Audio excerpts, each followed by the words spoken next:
Salut, je suis Vincent Lopez et je te présente Ensemble Impactons Demain, un podcast qui te parle de demain, de durabilité, mais pas que, et pas comme tu l'imagines.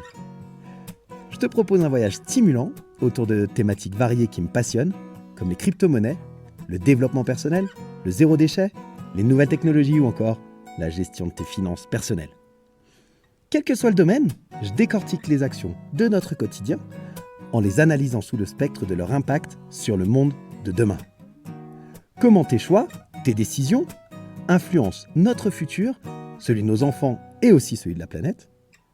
Quelles sont les solutions pour vivre avec notre temps, tout en respectant notre environnement et le vivant de manière générale?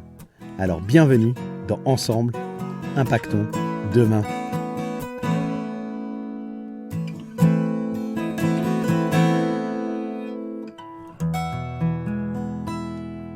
Salut la communauté des curieux intelligents, comment ça va ce matin? Je suis super content de te retrouver en cette première semaine du mois de juillet pour l'épisode 23 de Ensemble Impactons Demain. Alors comme je te l'ai dit la semaine dernière, épisode 22, si tu ne l'as pas écouté, eh bien je t'invite à le faire parce que c'est vraiment l'introduction à ce que je vais te présenter maintenant. Je vais te parler des modes de transport futuristes possibles. Quand je dis possibles, c'est qu'ils ne sont pas encore tous fonctionnels, mais pour autant, ils sont dans les pipelines. Certains sont en attente d'homologation, d'autres sont même en vente sur le site des constructeurs. Bref, il y a vraiment des choses qui sont imminentes, et ça grâce aux technologies dont je t'ai parlé dans l'épisode 22 la semaine dernière. Aujourd'hui, on va parler voiture autonome, on va parler taxi drone, on va parler avion, hélicoptère autonome, on va parler bus aérien. Bref, on va parler de choses vraiment qui paraissent complètement folles, qui sortent tout droit de la science-fiction, mais qui sont bien une réalité. Je t'assure, tu peux aller vérifier dans les sources que je te mets.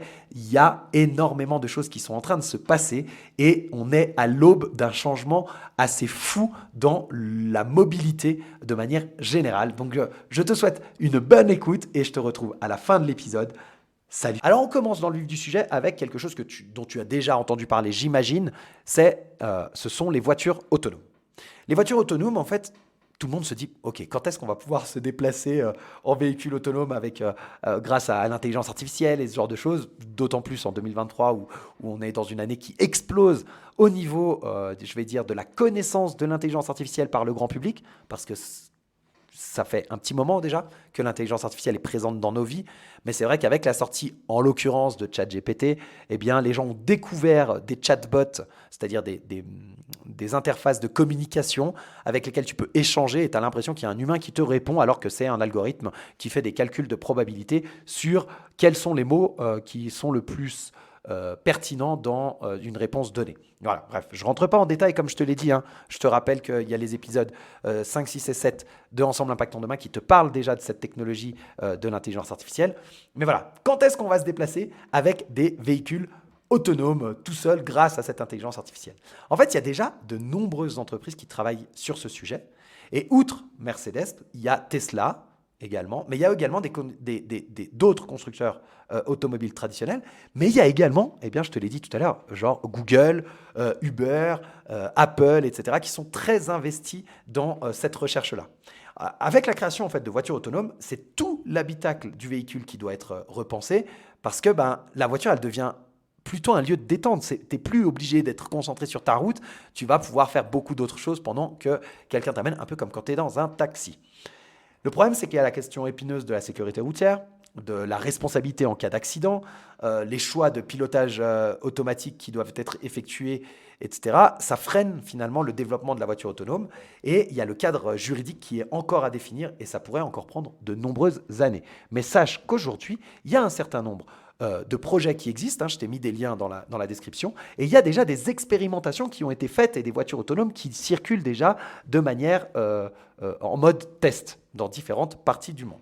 Donc les voitures autonomes, ça existe déjà, ça fonctionne déjà à petite échelle et pour certains projets, mais il y a encore de nombreuses étapes à passer, principalement au niveau du cadre juridique d'une part, mais également dans comment on fait pour le mix des deux. Si toutes les voitures étaient autonomes aujourd'hui, on pourrait toutes les relier entre elles et ce serait beaucoup plus simple à gérer. Le problème, c'est qu'il va y avoir, en tout cas au début et sans doute pour quelques dizaines, voire centaines d'années, eh bien une phase où les voitures autonomes côtoieront également les voitures non autonomes que tout être humain pourra conduire. Et donc ça complique aussi les choses pour le développement de ce véhicule autonome.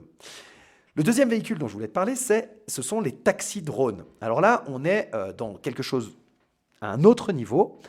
Par exemple, il y a Airbus qui a créé son taxi-drone volant qui s'appelle Vahana. Il y a des projets similaires qui sont également en cours de développement dans des sociétés comme Boeing, ou il y a également Volocopter, qui est une société qui développe également des taxis-drones.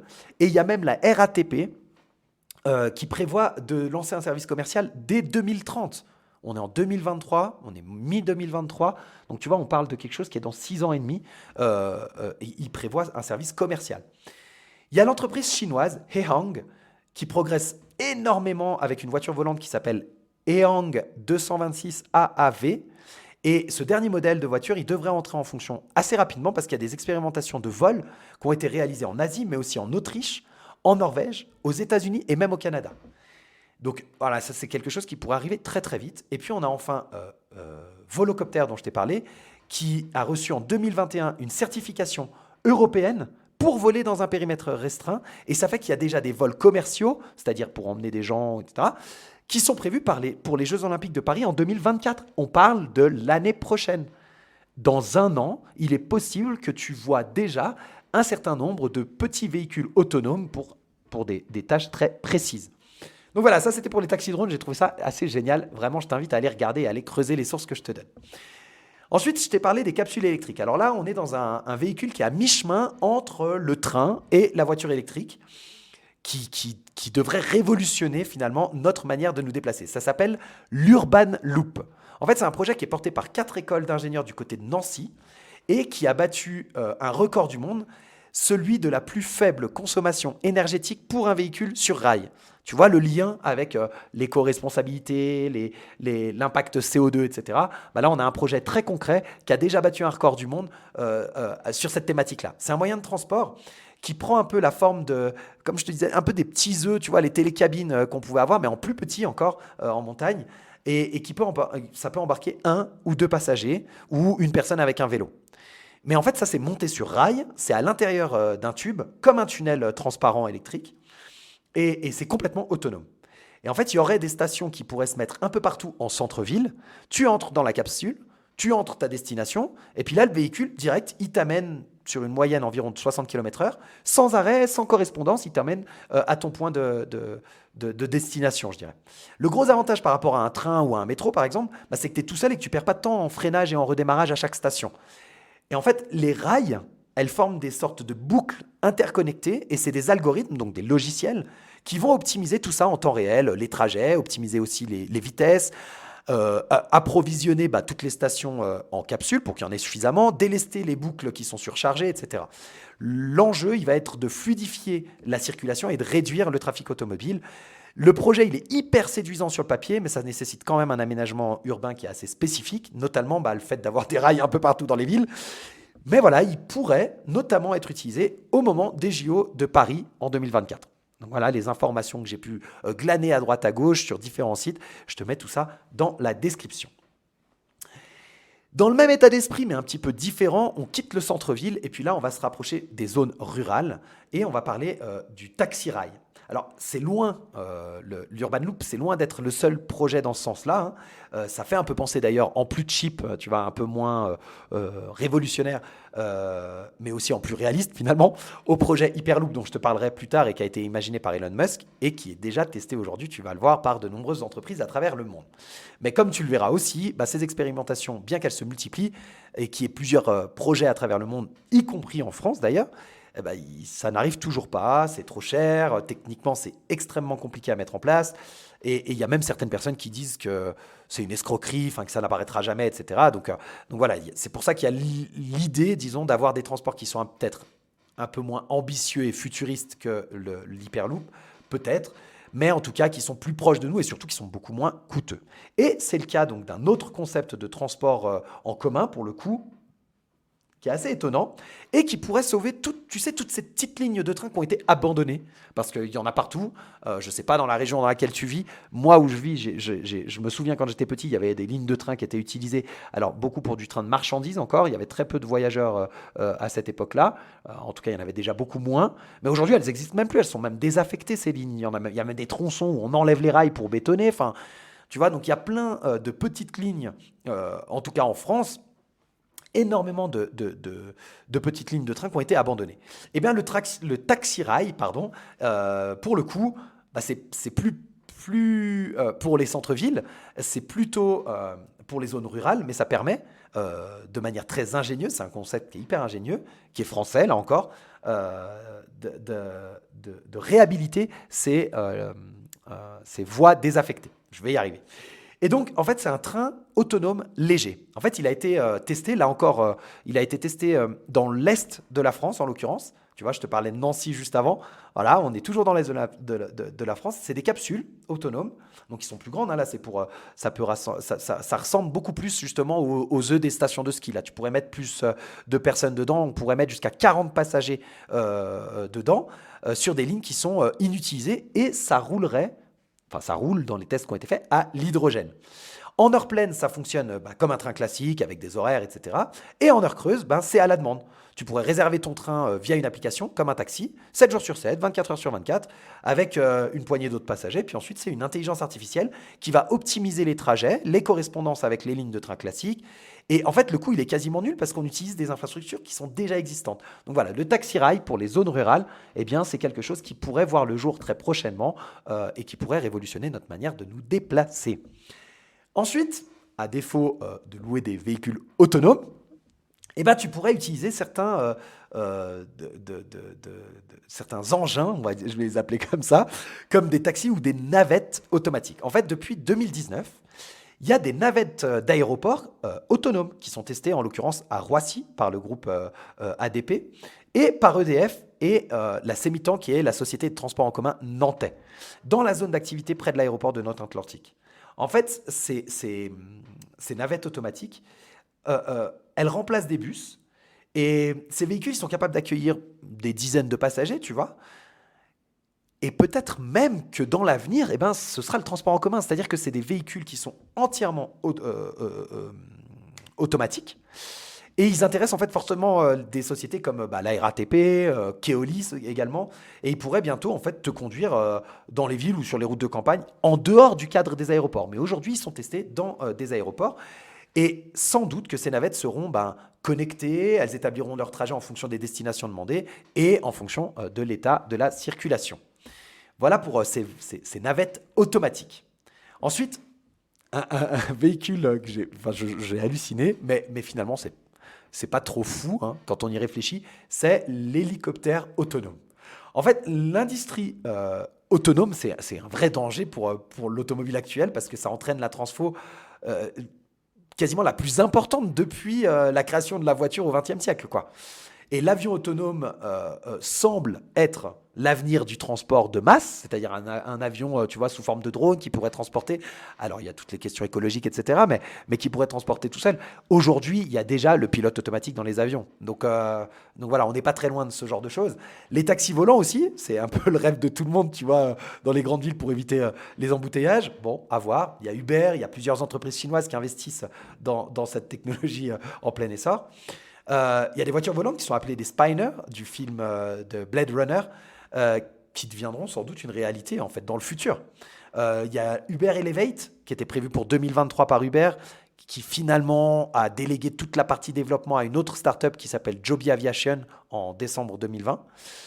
On a également une entreprise, et c'est ça dont je voulais te parler particulièrement, Aurora Flight Science, qui en 2017 elle a axé sa recherche sur l'aéronautique et elle a fait la démonstration d'un hélicoptère militaire entièrement autonome qui peut être en fait contrôlé à distance. Et en 2018, Airbus a effectué un vol d'essai du Vahana. Tu sais, je t'en ai parlé tout à l'heure.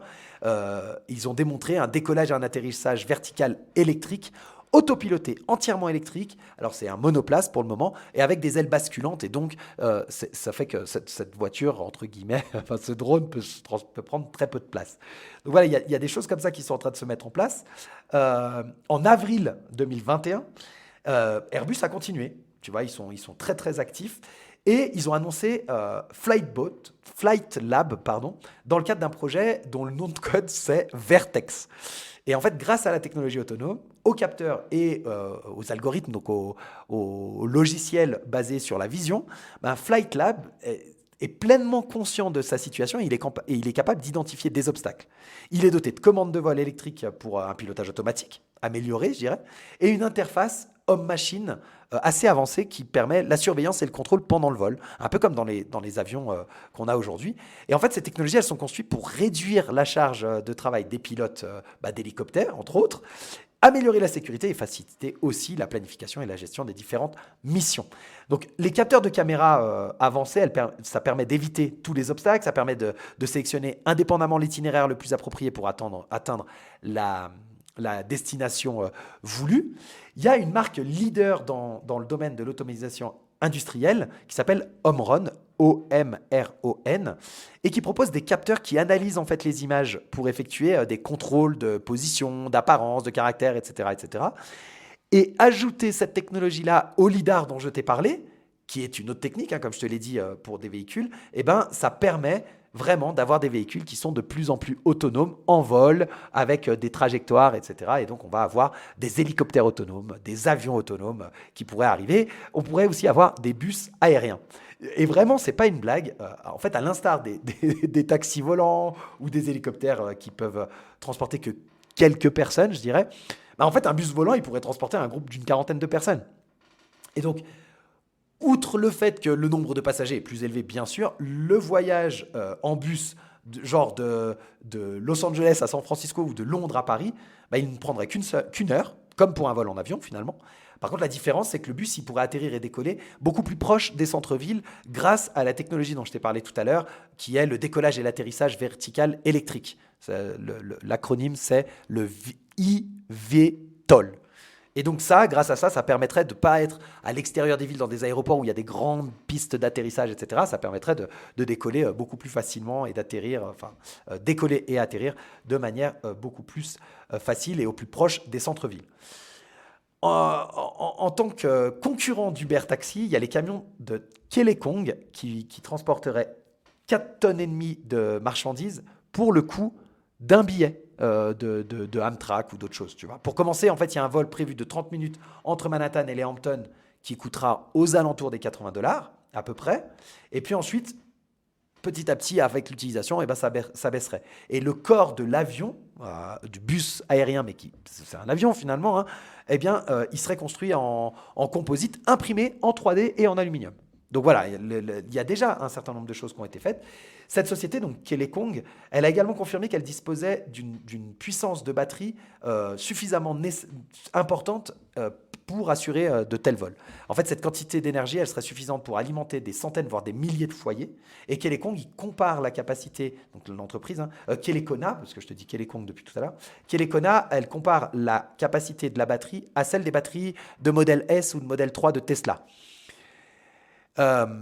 Kelekona en fait prévoyait en 2021 que son bus aérien il effectuerait son premier vol en 2022. Donc en 2021 ils ont annoncé un premier vol en 2022 pour le fret et en 2024 pour les passagers humains si l'appareil passe le processus de certification nécessaire. Mais à ce jour, bah voilà, il n'y a pas de vols réels qui ont été effectués. Ce sera peut-être le cas par contre lors du 17e Aircraft Symposium qui aura lieu dans un mois à Oshkosh, aux États-Unis, au Wisconsin. Il y a un meeting hyper célèbre qui a lieu chaque année. Là, c'est le 17e cette année. Et pas mal de futurs transports devraient être présentés lors de ce Aircraft Symposium de Oshkosh, dans le Wisconsin. Et bien voilà, c'était le deuxième épisode sur cette série des transports futuristes, le premier qui rentrait vraiment dans le vif du sujet. J'espère que ça t'a plu, j'espère que tu as découvert des choses, ou peut-être pas, hein, je ne sais pas. Partage en commentaire ce que tu en as pensé. En tout cas, moi j'étais vraiment comme un fou quand j'ai découvert tout ça, tous ces véhicules autonomes roulants, volants, en lévitation sur des rails, bref. Il y a vraiment des choses assez folles qui sont en train de se mettre en place, je trouve. Ça me réjouit en même temps parce que je me dis, l'être humain est vraiment en train de réfléchir à des choses qui pourraient impacter positivement finalement notre avenir, parce que moins de pollution, mais toujours des modes de transport de plus en plus confortables, de plus en plus rapides, de plus en plus tout. Et donc voilà, c'était assez génial. J'espère que tu as apprécié ce truc. Dis-moi dans les commentaires quel est le transport que tu as le plus aimé et que tu attends le plus, celui avec lequel tu es le plus impatient. Je te rappelle, si jamais tu as des vacances à prendre et que tu n'as pas encore défini ta destination, eh bien, il y a ce Aircraft Symposium de Oshkosh dans le Wisconsin qui a lieu les 22 et 23 juillet prochains. Peut-être que tu aimerais aller passer tes vacances là-bas pour découvrir un peu plus en avant différents modes de transport futuristes.